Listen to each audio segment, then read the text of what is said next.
Hi and welcome to this new episode of Dreamers and Doers, where I interview people who follow their passion and use it to make the world better. And I think that's me, so I'll interview myself today for episode number 50. So that's a bit of a celebration today, 50 episodes now of Dreamers and Doers. And the theme of the interview today is Ayahuasca. And that's something I've been curious about for a while. So I will start with a little disclaimer, because ayahuasca is a substance that is a drug and it's illegal in most countries in the world, and it's a very powerful substance. So you want to be, first check with laws, because I would never recommend something illegal, and also you want to really respect the fact that it's even if it's legal in your country, it's something that can be pretty scary, that can really change your mind. So you got to be really careful around how you use it. I'll also say that because I'm a good citizen and I respect the law, I won't give any precision about who I did it with, where and when.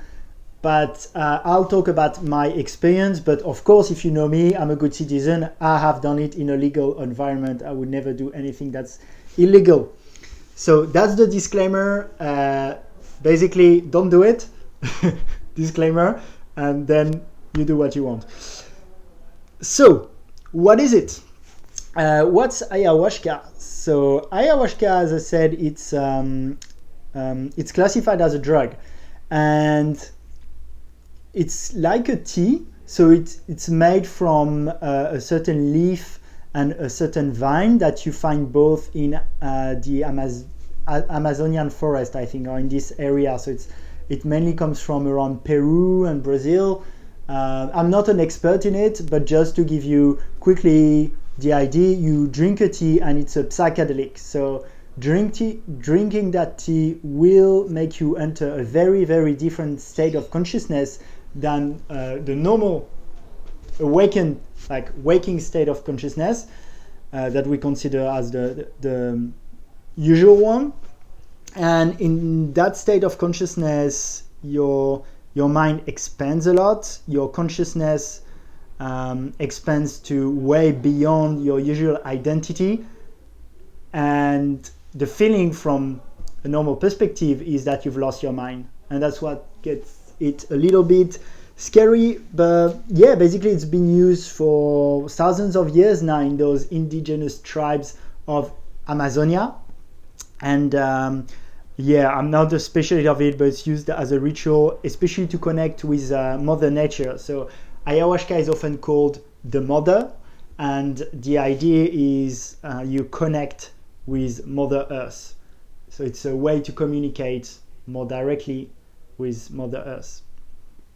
Now, how I got into it? Because to be fair, I don't know a lot of people around me. Well, I know more now, but until like 2 years ago, I didn't even know what ayahuasca was. I didn't really know anyone who had done it. Now I know a lot of people who do, due to the fact that I'm more in mindful circles. But yeah, so how I got into it, because my background, I'm from Paris, did a business school, isn't especially spiritual, isn't especially into drugs either. So I got into it. I'd say the one person that really got me into it is Tim Ferriss. So I've been quite a fan of Tim Ferriss for like the past 8 years or so, more and more. And he's the one that introduced me to meditation, and he's the one that introduced me to psychedelics. And since then, I've listened to Joe Rogan, Aubrey Marcus, Sam Harris. So a lot of those podcasters talk about psychedelics. And what used to be to me an idea of like, oh, drug is bad, and I would never be a junkie, which is something that's completely valid for depending on what kind of drugs you're going to use and what's going to be your intention or your approach when you use the drug. I listening to these smart people who had studied the topics made me change a bit my mind on psychedelics in general. So that's when I started experimenting with LSD, with DMT, with mushrooms, and an amazing book on it also, Michael Pollan, How to Change Your Mind, and he experiments with this. He's like in his 50s, and he documents it really, really well. So I encourage you to read that book too. But basically, I got into it from a very rational, heady, intellectual point of view, which is the same road I took to start meditation, which was to see that training your mind and understanding your mind was probably one of the best decisions I could do if I wanted to be happy and also to achieve. So both, like for me, to use my emotions better, and also then in the way I interact with the world, to be more focused, to be more free, and to be more efficient. So I started meditation about 3 years ago, and I experimented for the first time with psychedelics about 2 years ago. And what I would say is it's probably a really good idea to have a bit of experience with meditation before you do any psychedelics. Because, well, a lot of people do. So first, what's psychedelics? It's mainly mushrooms, LSD, DMT, Ayahuasca.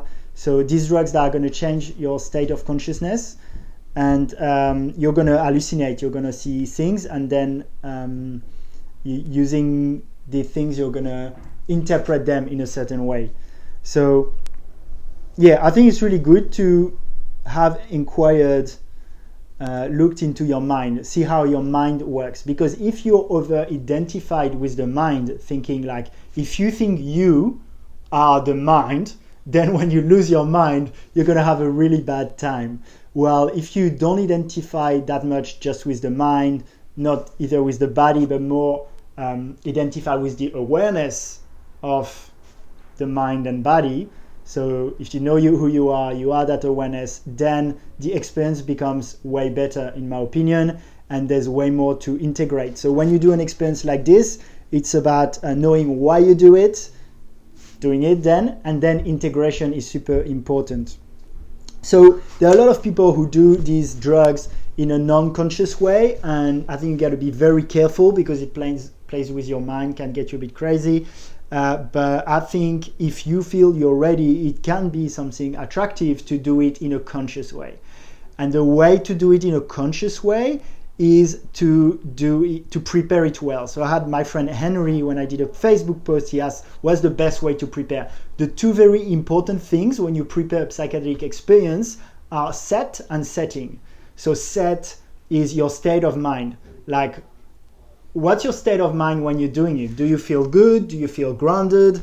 Because if you're like depressed, or if you're really not grounded, you don't know what you do with your life, and you go into it as an escape, it's going to be really tough. And you're probably going to have a hard time integrating what you've learned. The second thing is setting.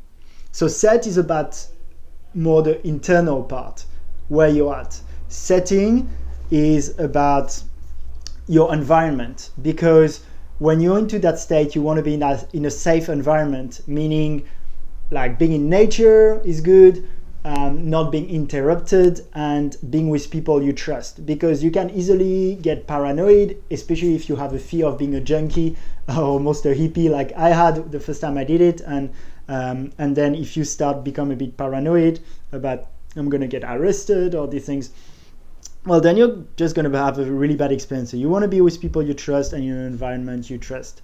That's like so important. So set and setting, that's the best ways to prepare. And then if you're a bit intellectual, heady like me, I listen to a lot of books. So I talk about like a lot of podcasts from Tim Ferriss, Sam Harris, Joe Rogan, and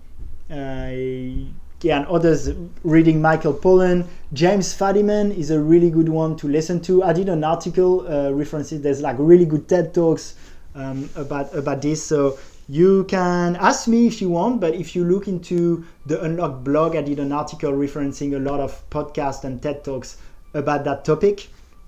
So you can look into this so you know a bit more what to expect and why someone would do that, right? So then to go on why I did it, at like doing it like this at that moment, let's say, for me, so first, I'm just very curious. I'm very curious to see what's in my mind, how my mind works. And lately I've been interested in looking into what Carl Jung calls the shadow, which is the part of you that you kind of put under the rug, under the carpet. So it's the things that scare you mainly. And I wanted to explore the whole of who I am. I felt at the moment I'm in a really good place, but that is the next evolution of my personal growth. So I did it for this reason, and also so looking into my mind, and also for me it's training my mind, a bit like meditation. It's like an exercise, a bit like a warrior's exercise, being in a challenging situation and see how I can cope with that challenging situation.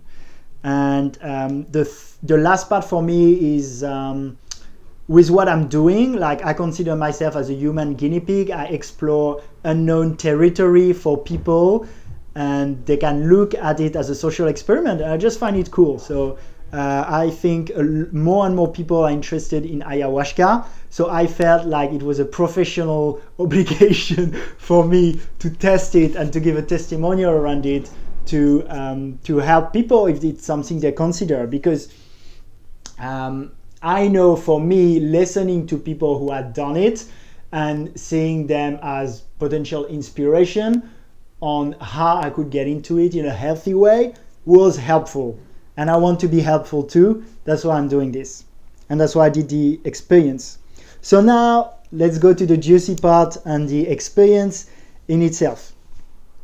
So I did 2 nights, and the trip is about 5-6 hours, and it's really good so I was in the countryside somewhere, and it's really good to get away from work, from your worries. You really want to do it as a retreat. So I took a weekend away in the countryside, no phone, no work, and I did it with people I knew.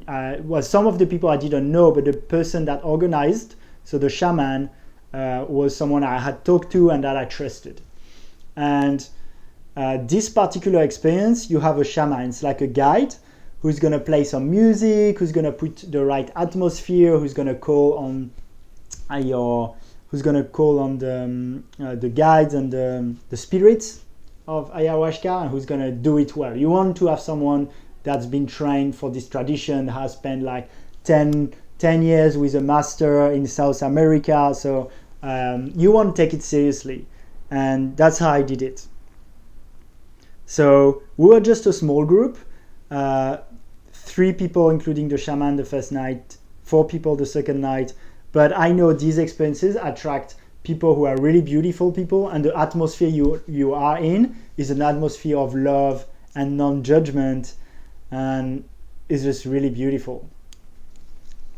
So I did 2 nights, and the point of the 2 nights is you can learn from your first experience and go straight to the second experience. You know, it's like if you want to learn wakeboarding, it's better to do let's say you want to learn kite surfing, it's better to take a week and do every day a few hours rather than doing 7 days and 1 year apart. Because if you do 1 day, then wait a year and do another day, you're going to lose the learnings of the first day, so you're not going to make progress. So here the idea was the same. It's like to do the first night and then straight away the second night, so I can apply what I learned from the first night. And that was actually a very, very good idea. You will see why as I go through my experience. So the first night, my intention was acceptance. So, I talked quickly about how recently looked into my shadow, not trying the ideas. Like, I was a bit shying away from the things that make me uncomfortable: power, sex, money, and being like trying to be the light, to be that great guy, but then repressing some parts of me and judging them. So this one was really about non-judgment, accepting myself as a whole, looking to everything I am, and giving love and compassion to even what we sometimes see as ugly, but shouldn't. That's why I'm a lot into Tantra recently. Like Tantra is that philosophy of seeing the whole of you as sacred, not just the things that are considered as beautiful by society in general.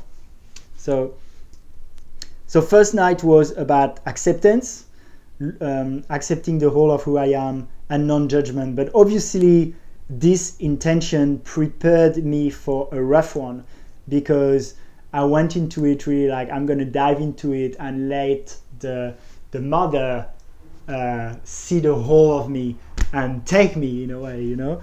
So I was ready for that, but it was intense, like big time. So to give you more details, well, first I pushed it a bit, because after an hour and a half into the trip, you can have more. And I decided to have more because I'm someone I just like to push things a bit. I'm curious, right? And so I like almost a little bit cocky in that way. And so I had two, like let's say 1.5, because you take only a half after. And you kind of remember quite a lot, and at the beginning I was okay, but then I was like, okay, let's dive into it. And what I did is I really looked into all my fears, and I'll give you a few examples. So one of my fears, for example, is to be crazy, and I looked into my life recently and how much everything that I am, all my identity is built on something. Like my identity in the world is built on something that's pretty shallow. Like, if it's your job or your interest, all these things are going to change. And like for me, like really losing my mind, like that was like, have I lost my mind? So that's a fear that's into me is like, shit, I have become crazy. And then when you look into it, like crazy doesn't really mean anything. We're all kind of a bit crazy in a way, but having the awareness of that can be scary. So that's one example. Another one that's going to be very vulnerable for me to talk about this one. Another fear I have is to have repressed homosexuality, and I know that's a topic for men. Like we can have, like we've gone a long way, like we were more into acceptance of this, but it's still very taboo, at least for how I was educated, that I could have homosexual desires. Now I have them coming into my mind sometimes, and the thing is I don't over identify with the mind. So that doesn't mean I'm a repressed homosexual, or that doesn't mean I even really have the desire, and I haven't had that much so far. But I can see that if like the idea of it happening is bothering me a bit, and I'm judging it, and that's the thing. So now I don't know what I'll do from this, but what I want to make sure I'm doing is that if I want to do it, I'm going to do it. And, I might, and that's cool. But I know it goes against some programming of me and my identity. So at some point I was thinking about this too, and it was scaring me, and there's no reason for it. So it's very good in terms of awareness to have this. And but yeah, like that's another part where you lose your identity, because your sexuality is linked quite strongly to your identity. So I'm cool with it, but I know there's a part of me that had, and that still has, a bit of judgment. And it's not about judging the judgment, like it's fine, because then you can enter a loop. You're like, oh, I'm judging, I'm such a bad person. No, it's just like it's there, and it's always good to be aware of it. I'm aware that I have that judgment, and by being aware of it and not judging the judgment, I have that judgment disappear.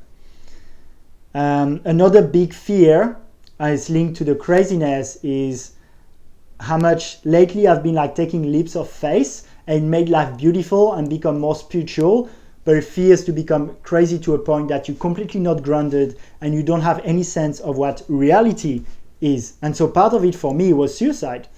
Again, like super vulnerable for me to talk about it, but the reason I talk about that now in a podcast is because I think these things are part of us, the shadow. We usually put it under the rug, under the carpet, and the more you repress these things, the more they control your life. So I think by me exposing myself and doing it, I give you permission to think it's okay if you have some of these things. But yeah, if you take suicide, like I'm one of the happiest person you've met. I'd never consider it when I'm in my normal state of consciousness. But then I was like, whoa, it's so beautiful how trusting the universe makes life better, and how becoming more spiritual and connected with the spirit made my life better. And I feel like I should keep doing my life with leaps of faith. And then that dark thought came in my mind, which was like, well, what's the next leap of faith? If you really believe you're more than this physical realm, it is, and then came to my mind would be like to commit suicide, because then it's an ultimate leap of faith that leads to the beautiful things you get after that leap of faith. And I could see, oh, I have a resistance to it, and I'm all about going outside the comfort zone. So that's outside my comfort zone. And yeah, that's obviously, again, like, it was interesting because the reason why I freaked out, and the reason why you might think, shit, what is Alex talking about right now? That's like scary, is I went into that place of over-identifying with the mind. So the idea that this crossed my mind doesn't mean I want to act on it, or doesn't mean like it's truth, or it doesn't mean anything. It just means these are thoughts of, you know, the collective consciousness that I don't have to identify with, but they cross my mind and they're there. And I don't want to over-identify with them, but it's good to have awareness. So that's what happened during this trip, the first night. And also at some point I felt I was trapped in a loop, because you lose dimension of time. Basically, it's like, if you've seen Inception, it's like you go to that place where the time is really slower, almost non-existent. You're like in the limbo part of Inception. And then the idea is like, oh, I can decide at some point to go back to that physical realm. But where in that state of consciousness, you feel your physical realm is not real, and that reality is that more spiritual realm, which makes you ponder if you want to come back, actually, which is another fear. So really looking into my fears, really diving into me. But at a point where one of the breakthroughs I had was like, okay, Alex, it's cool to push it. It's cool to look for awareness. But do you have to go that far, knowing that, you can go pretty far into the twist of your mind, but in the end, it doesn't tell much about who you are, and you shouldn't identify with it. So why spend a lot of time looking into that, right? And that will lead to my second intention of the second night. Another thing is like I wasn't sure. The thing is, when you lose the identity and you question everything this way, I wasn't trusting the shaman, for example. At some point, I was like, is it a trap? I felt trapped, when he's one of the most beautiful person I've ever met, and that's completely ridiculous not to trust such a beautiful person. So I want to really emphasize on this. You have scary thoughts, but don't identify with them, and they are not truth.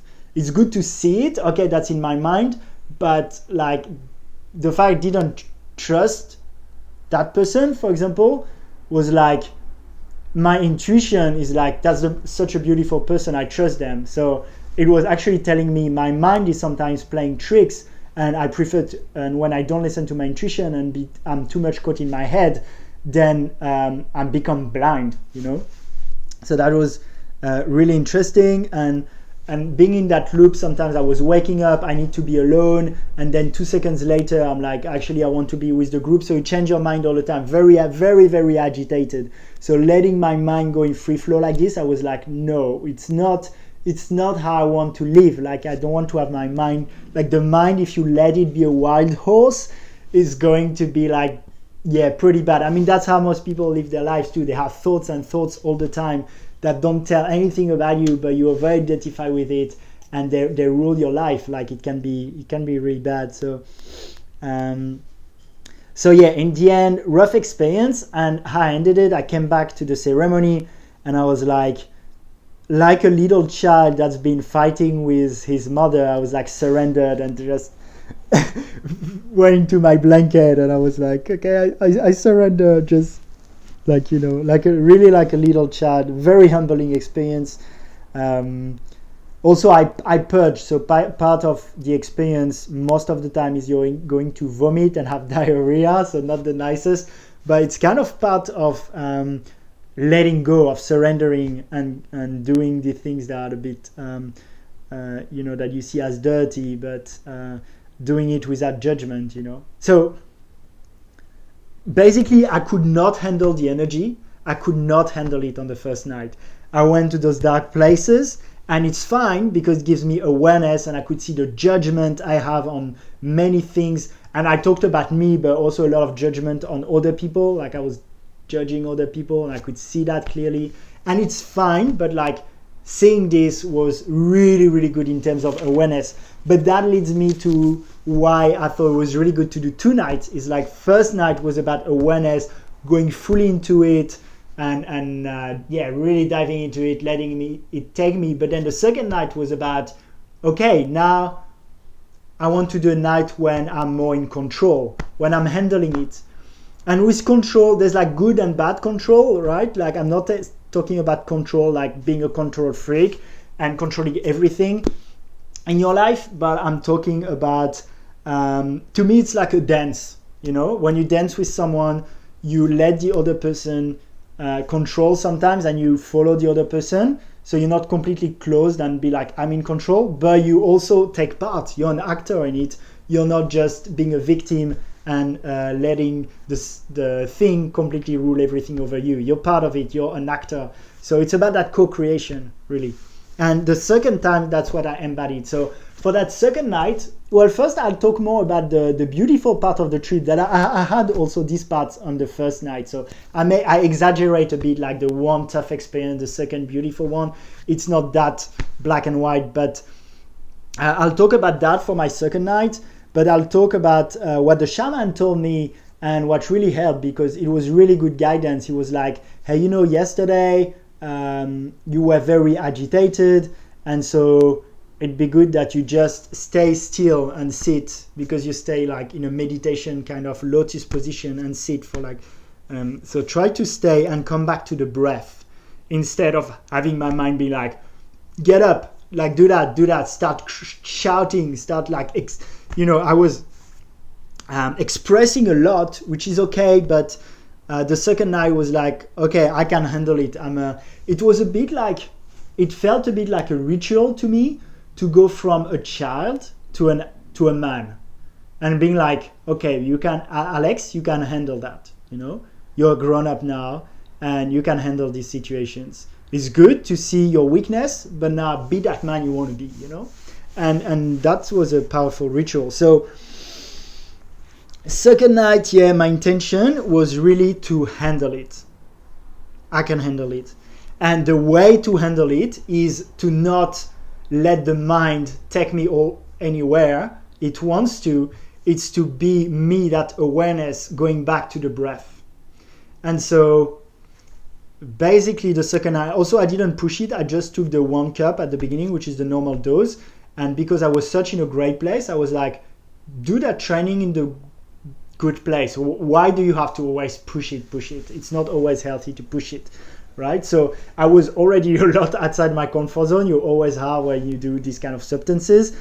I wanted to be, like, the learning for me was to handle being outside my comfort zone, not just to be in a washing machine, right? Like, so more concretely, that second experience, so it was about, also the week, like 3-4 days prior that experience, I had what you call a Kundalini awakening, which is you start feeling really your energies, in your energy in your chakras. And it can be something hard to handle, because you feel the energy of other people, you feel your energy when things drain you, when things uplift you. And as everything you discover, it can take a bit of time to learn how to manage it. So for me, it was also about learning to manage that energy. And so again, of course, it was very intense, right? It's always going to be very intense. But I had like so much pleasure in looking at the intensity of the experience, and at the same time feeling I could handle it. Like, it's a bit like when I do an ice bath, and you go in an ice bath, 0 degree, and you're like, your body wants to shiver and go all the place, and your mind's like, what the fuck I'm doing here? But what you do is you're there with your breath, with a deep breath, just be like,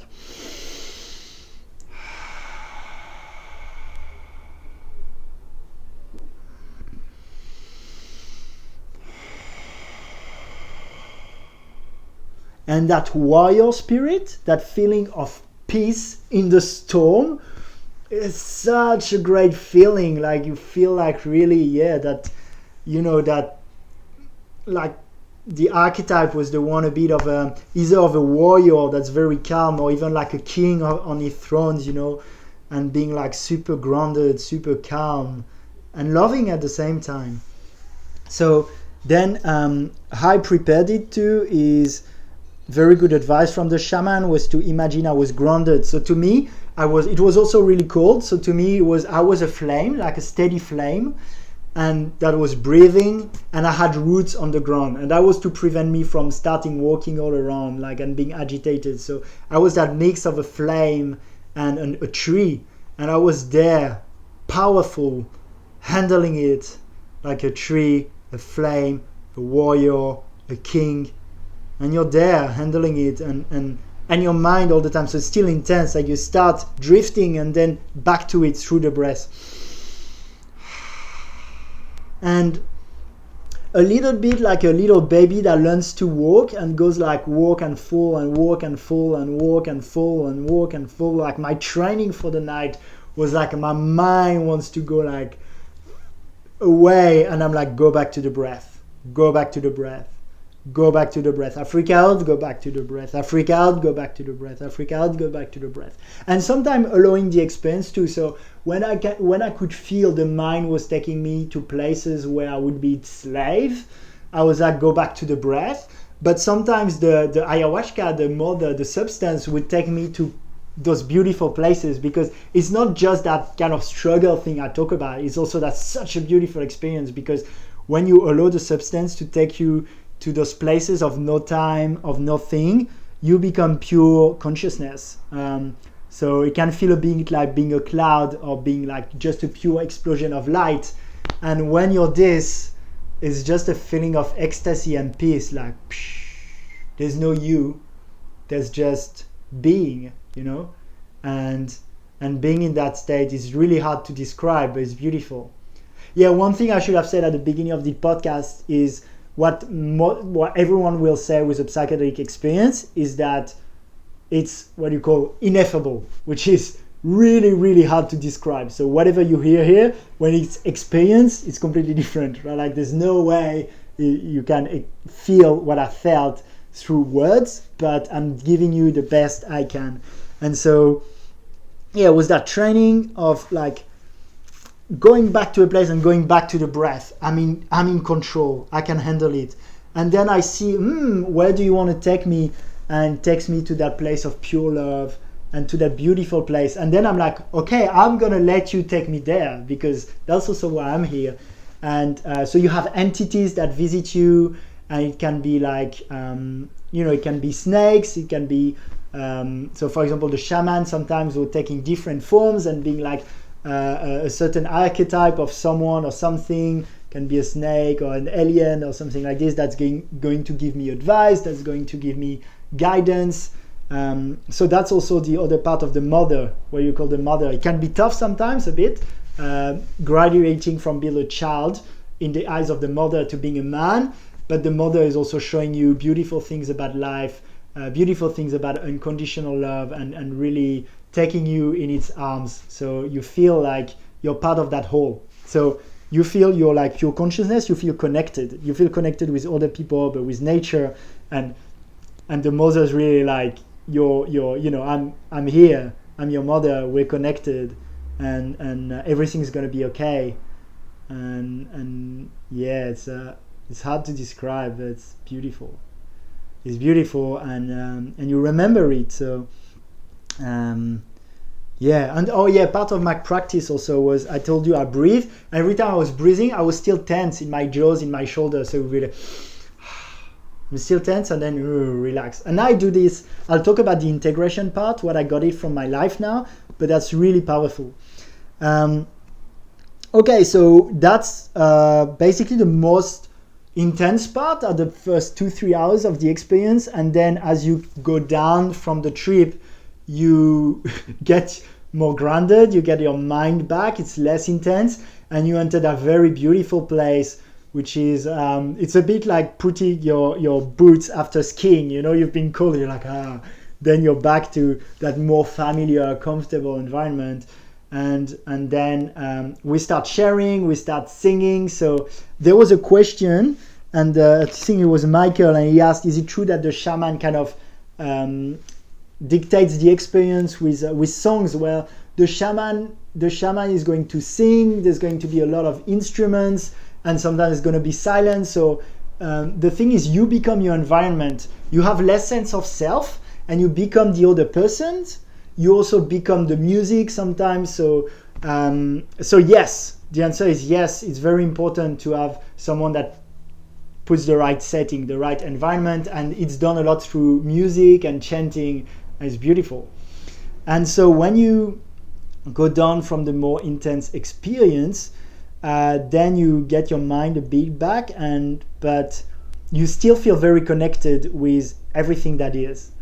And so let's say, for example, one person is going, and you're more intuitive, you don't really have all these narratives in your head that prevent you from being the amazing person you are. So you'd have, for example, the person next to you that starts singing, and that person has never dared to sing in public, and suddenly she's doing it, and it's like so beautiful, and you start crying tears of how beautiful it is to hear, because that person doesn't dare to sing usually, and it's such a liberation because of judgment, and it's such a liberation. The person's singing with their heart, and because you tune into the person's consciousness, because sometimes you into the other person's consciousness or into the consciousness of a thing, and so you be in that consciousness, and so you feel that liberation as if you were the person, and you share that with the person, and it's so beautiful that you just have like huge tears of unconditional love and compassion. And then you have it for someone else, but then you'll have it for yourself too. Like Sarah started singing and feeling that liberation and that not judgment. I was like, wow, this is so good. And people sharing that with me and tuning into my vibe when I tune into there, and you're just oneness. And the feeling is amazing. And you can, I bring that to my everyday life now. That's why it's not just like tripping on this. But so you have this with other people. I had like, people who died in my life who visited me. I had like friends, obviously my mother, because the mother, and then you have so much gratitude for life, for the people who give you love around you, the people, the very person who gave you life, your parents, and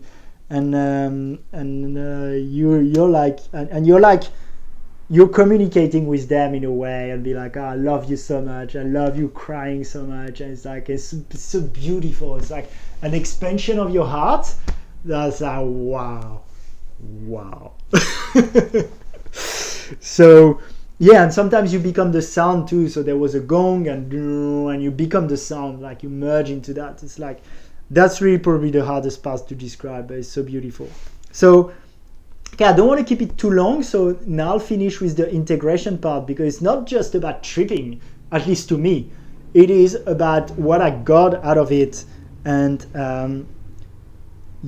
what I got out of it, because these are all, to me, it's like the mother is teaching you things about life, about how you can live your life, and to a certain extent you create your reality. So it's not that this was tripping and then you go back to reality.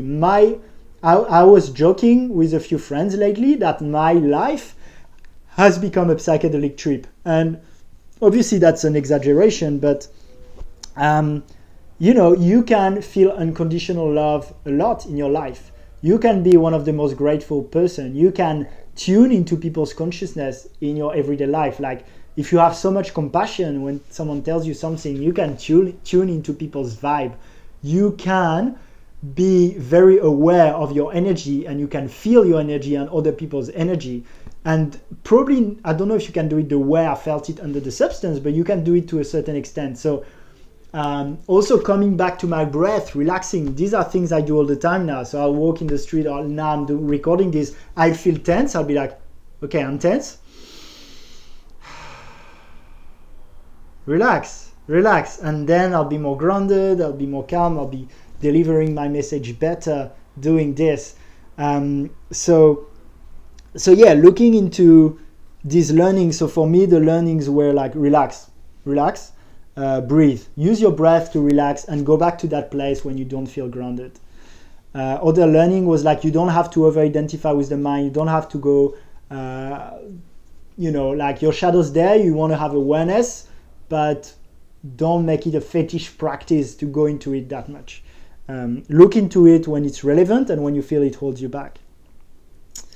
And really, I came back from it with that grounded warrior's mindset. Warrior in a way that, it's just become easier to take my cold showers, to do, to feel like, whatever life throws at me, I can handle it, that I'm strong. And grounded in a way that, I came back being like, okay, I've done this experience. I haven't lost my mind. I actually feel very grounded doing this. That means that I must be very grounded, because it's hard to be grounded after that. Integrating that good is hard. So to me, it's like it was a test a bit, and I passed the test. So I was really happy about that, and I feel really good about myself since then. I'm a little bit physically tired because you don't sleep as much, so that can be a bit of the risk, but like, to me, it's a lifetime experience. That's something that changes my life. So I can be tired for a few days after, it's fine. And I don't intend to redo it in the next few months even. That's not the kind of things you want to do too much. But and I came back really being like, so you have another expansion on how much you're shaped by your beliefs. So I work a lot. That's why I do so much gratitude, so much meditation. It's like, I really every day go back to that grounded, calm place where that calm warrior or that king archetype, and I decide who I want to be, and I implement practices to become that person. And it's pretty simple, but it works, and it's rare. People overcomplicate their life. That was one of the insights. Like I was crying all my tears of joy and compassion and love, and I was like, life's so beautiful, life's so simple when you don't overcomplicate it. And when you're in that state, this is truth like you've never felt truth. This is so embodied. But then the work in the integration was like, remind yourself of it. Like every day I do my gratitude being like, I have a glass of water, I don't take it for granted. It's so beautiful that people built pipe and treat the water so I can turn a tap and drink water first thing in the morning, when some people have to walk kilometers to get drinking water. Like, fuck man, that's so beautiful. And we take this thing for granted. And then when you see it, you're like, okay, through my experience, I was like, I will never ever take these things for granted again. And I will do what it takes, because it makes life so beautiful to not take these things for granted. So that's, one of the things, some of the things I got from it. So you see, it's quite a lot and it's pretty cool. But one of the things too is, as you go through the integration process, you can have insights like a year later or 2 years later, like things in your life are going to trigger insights, because it's still there, it's in your head. So it's beautiful, but why you have to take it seriously is like, it's a bit like if you've seen Inception, they go in the dream to plant a seed in the unconscious that's going to trigger everything then in the person's life. Well, here it's a bit the same. You go in that state where every seed you plant in your head at that time is going to grow. So if you plant a seed that, life is beautiful and there's so much love, it's good, because you're gonna build a life around it, and it's gonna make your life beautiful. But be careful, because you're really in that place where you plant a seed in your head. Yeah, and that's very powerful in your unconscious. I mean, it's conscious, but then during your life, as you've planted it, is going to be more unconscious, right? Because it's a lot of this work is about raising things to your consciousness, working on it, making it back to your unconscious in the way you want it to be. And here you do it in a challenging environment and very fast, very, very fast, because you're in a place of long, like you do it in a weekend, basically, what could take 10 years or 15 years if you were doing stand-up psychotherapy, right? So you got to see if it's right for you to go at that pace too, right? Yeah. So yeah, but expecting more downloads, and I'm going to wrap it up now. I know some of you like the science behind it too, so just very quickly on it, when you take psychedelics, what happens is in your brain you have something called the default mode network, and that's like connections in your brain that tell you who you are and that makes conclusions. So it can be good ones, like it can help you handle life and make decisions fast. But if you're racist, for example, that's the link in your brain that says like black equals bad or something like this, right? So it can be good sometimes when you have those automatic behaviors to shut them down a bit. And that's exactly what you do on the long term with meditation, but in a very short term, that's what psychedelic does. So if you put someone that had psychedelic in an fMRI, looking at the brain and the brain activity, basically that default mode network is shut down and completely new connections are created. So that's why you feel like you lose your identity, is like your mind is completely different and you create new pathways, which is very powerful. So again, what happens in your brain neuroscientifically is at the same time very powerful, and you want to be careful with it because it changes your brain. It changes your brain and creates new connections. So you want to make sure those connections you create are the ones you consciously create them with the right intention. That's why set and settings are so important. If you take it and you're freaked out, it can traumatize you. That's why it's not good to take when you're drunk or if you've had other things. Well, if you go there with your intention, that's who I want to be. I'm going to work on myself to become that person. I want to accelerate that process in the right environment. That's an amazing tool, I think. Again, I don't recommend it because I think you only do it if you're drawn to it. Like, I would not recommend it because it can be dangerous, it can be traumatizing, and a lot of people do it the wrong way. But I don't give any advice, but personally, I do it the way I explained, with the preparation I explained, and for me, I feel it's very beneficial. So that was my experience, and yeah, that was really interesting for me to talk about it too, like sharing these things. Always good. If you have questions, I'm very passionate about this topic. It's a tough topic, but it's a really interesting one. Like, it's quite polarizing too, but yeah, I love talking about it. So for me, it was a good experience. But again, like it's not something you recommend. You know, it's like I think it's always good to educate yourself. So again, I can send you more articles and TED Talks about it. Education and awareness is always good. Then I know a lot of my spiritual inspiration advise against it. Like, for example, Osho advise against it. Tom Knowles, I know, has a podcast where he talks about, with James Fadiman. He talks about it, but he never did it. And his point is that he's all the time in a psychedelic state. That if he was to take his consciousness and put it in a like normal person, they'd be like, "Fuck, I'm tripping balls," and which makes sense. So yeah, there's like, but his point is because it's a bit too much at one point. So like for me, I feel I can handle it, and I always want to go fast, and I'm curious, so it works for me. But obviously, like, if I were to recommend something to look into your mind, it's meditation, right? It's smoother, and they work well in combination, but one I think is for everyone, another one is not for everyone. So thank you so much for listening to this. I hope it was interesting. If you have questions, yeah, let me know. And if you want to encourage me and that podcast, I have a page on Patreon. So I have the link on unlocked.me/podcast. If you want to do a contribution, even if it's $1 a month, it really helps me to share all this free content that I think is very helpful for people. As I told you, these things really help me, and I really want to help.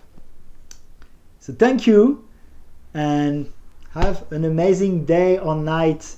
Have a beautiful, beautiful time, and remember that life is beautiful, that we don't want to take things for granted, and love is all around us, and it's only about us seeing it. Much love, guys.